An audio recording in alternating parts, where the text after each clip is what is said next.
Hey guys, welcome back. Today we're going to talk about cover letters and how this could be the difference between you getting the job of your dreams versus just a regular job.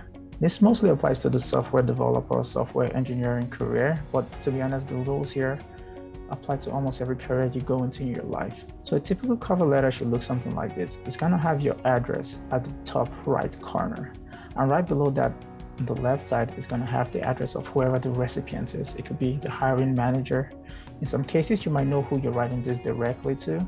In most cases, you wouldn't. So keep it as vague as possible. So in my case, I have mine saying my potential hiring manager, Tesla Inc., dear sir/ma'am. I put in Elon there just for jokes, but really don't do that.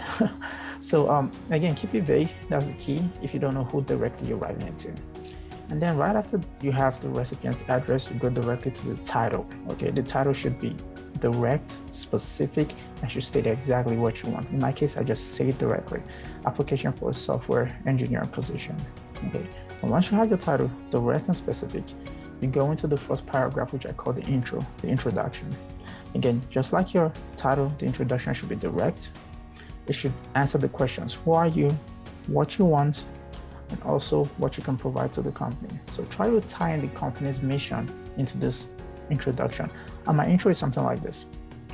I would like to express my interest in the position of battery algorithms engineer or related software position within your company. I'm a computer/electrical engineer looking to play my role in the world's transition towards renewable and sustainable energy. This right here is Tesla's mission. Their mission is to accelerate the world's transition to renewable and sustainable energy. So I found a way to wrap this into my intro. What this does is this captures the attention of the recruiter or the hiring manager, whoever might be reading your cover letter. So next, I go into talking about my experience and what I could provide to the company. So I go and I say, I have some experience with various battery diagnostics and estimation algorithms. While getting my master's degree at Tennessee Tech University, TTU, I worked on implementing machine learning-based algorithms to estimate certain parameters of a lithium-ion battery. This is just a lithium-ion LiFePO4. It's a lithium-ion chemistry, which is commonly used by Tesla. But going on, of a lithium-ion battery pack. Okay, this research resulted in my thesis and 3 peer-reviewed papers. I also worked on similar projects involving grid integration of renewable energy sources. I'm telling Tesla that, hey, I have experience. I've published papers in the IEEE journal, and also I've worked with connecting renewable sources to the grid. So I'm letting them know, I know you're an energy company. I have some experience with that. I know you're a car company. You deal with batteries. I have some experience with that. You're an energy storage company. So I go on to say, after graduation, I joined Cummins Inc., where I worked as a software integrator. In this role, we developed, debug software modules that control various components of the electronic control module of vehicle engines.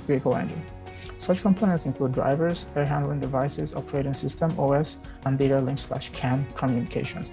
Again, this is to catch Tesla. Tesla is a car company, okay?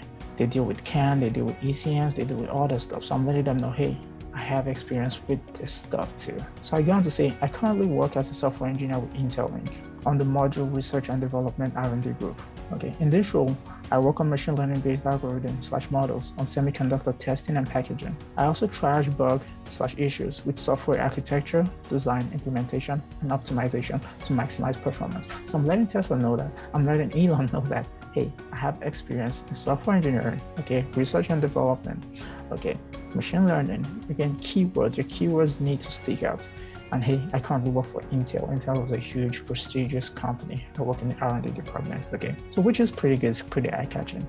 And now the last, and if you ask me, the most important part is the conclusion. You have to try to bring it home. My conclusion reads, as a company drives the world towards clean and sustainable energy, I realize this future is surely becoming inevitable. I could either watch it happen or be a part of it, but I prefer the latter. I believe my resourcefulness, experience will make me an excellent candidate, and I'm confident that I will be a beneficial addition to your company. So thanks for your time and consideration. So I'm going and telling them, hey, I see your company's mission. I believe in this mission completely, and I would love to be on board and stand on the right side of change. Okay, I try to bring it home. I try to tie the conclusion into the company's mission. And then as a standard letter, I go on and say, sincerely, Chris eBay, provide my email and my phone number. So you see, cover letters are pretty simple, and in my opinion, they're very important because it could make the difference. This cover letter got me so many interviews with Tesla, and I'm still currently interviewing with Tesla right now. So that's it for this video, guys. I hope it was helpful, and I'll see you in the next one.